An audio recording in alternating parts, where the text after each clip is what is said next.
Halo, pada kali ini kami dari kelompok 4 terdiri dari Mas Erik, Mas Denny, Mas Rizky, dan saya sendiri Excel. Kami akan mempresentasikan atau mendemokan hasil dari tugas UAS pemrograman web 1 yang bertema edukasi. Dan pada materi yang kami pakai untuk mengisi konten pada web dengan materi dari mata kuliah web 1. Nah, pada kali ini kami akan menjelaskan konten apa saja yang kami pakai pada web ini, yaitu ada paragraf, teks formatting, link, image, list, video, CSS, dan JavaScript. Dan untuk pada tujuan instruksional umum, di situ kami ada pakai tag list, dan pada pengenalan dasar HTML di situ kami pakai link ke video ke YouTube. Dan pada pengenalan dasar HTML itu di dalam kontennya situ kami ada melampirkan link video ke YouTube, dan pada halaman mengenal tag elemen atribut dalam HTML, di situ kami juga mencantumkan link video YouTube. Dan pada membuat paragraf HTML, di situ kami memakai list dan link video ke YouTube. Dan pada membuat link pada HTML juga sama, kami memakai link video pada YouTube. Dan gambar dan tabel di HTML, di situ kami memakai ada paragraf dan ada juga list dan link video ke YouTube.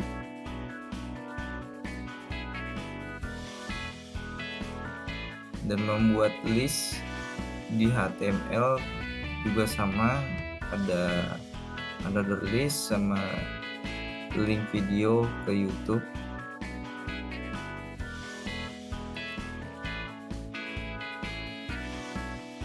Dan membuat form pada HTML, di situ kami ada memakai tag paragraf, list, dan juga phrase dan quote, lalu juga video, link video pada YouTube.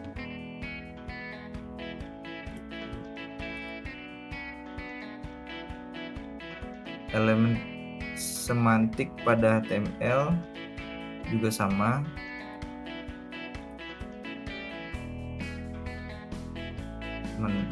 menampilkan video pada HTML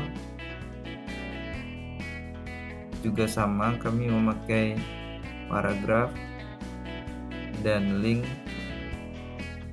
video menuju ke YouTube.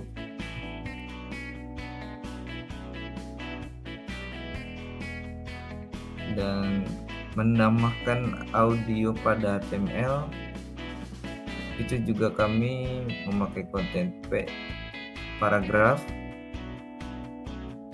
dan juga link video ke YouTube. Membuat project web pribadi dan dengan HTML juga sama.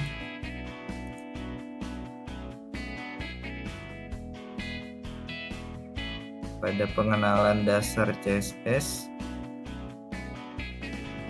kami juga memakai tag paragraf, list, dan juga link video pada YouTube. Baik, untuk penjelasan selanjutnya itu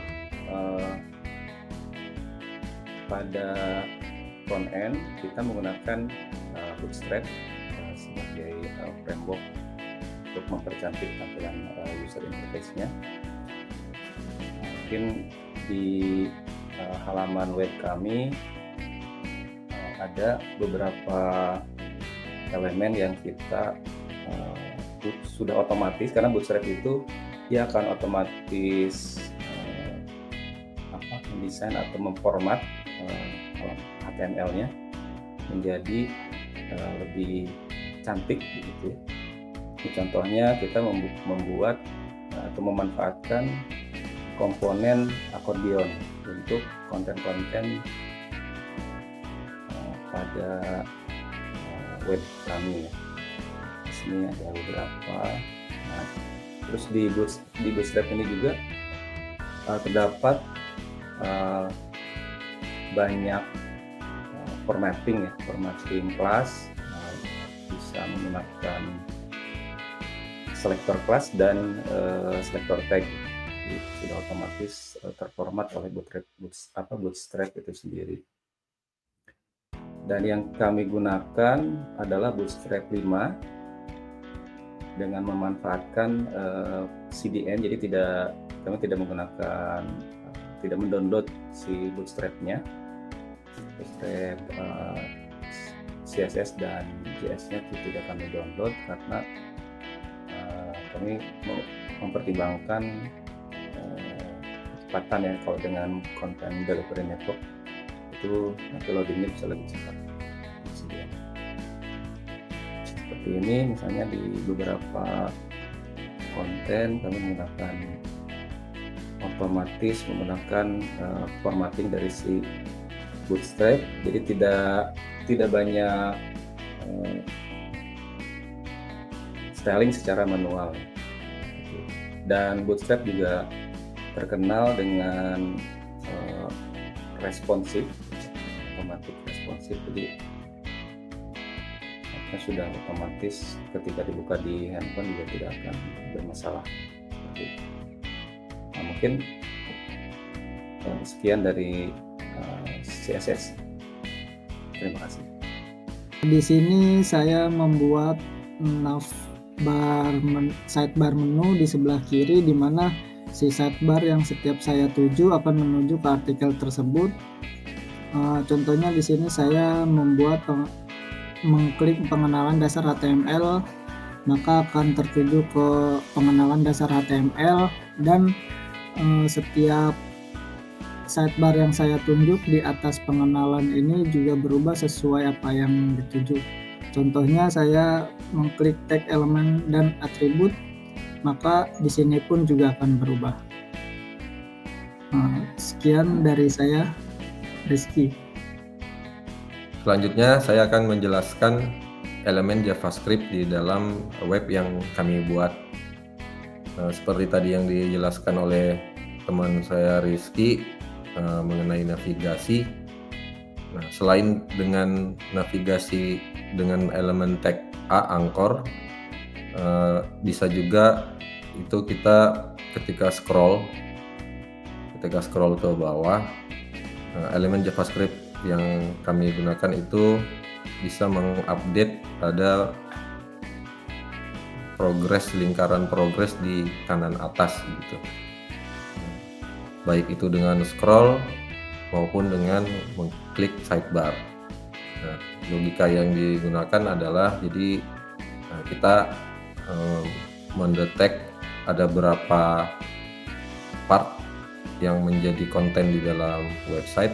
Dalam hal ini ada 15 part, mulai dari tujuan pembelajaran sampai terakhir itu 5 macam selektor pada CSS. Jadi sederhana saja, jadi satu section dibagi 15 section mendapatkan persentasenya gitu. Jadi kalau sudah sampai di bawah, misalnya di scroll, akan bertambah sesuai progres dengan jumlah yang sudah terlihat di layar sampai ke bawah. Dan tapi ketika sudah sampai di bawah 100%, ketika kita naik ke atas lagi ke konten sebelumnya, progresnya tetap akan 100 karena memang sudah pernah di scroll sampai ke bawah.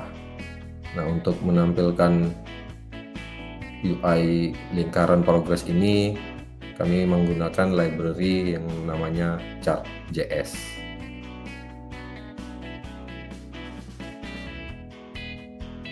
Ya, demikian presentasi dan demo aplikasi web sederhana dengan tema edukasi dari kami kelompok 4. Terima kasih.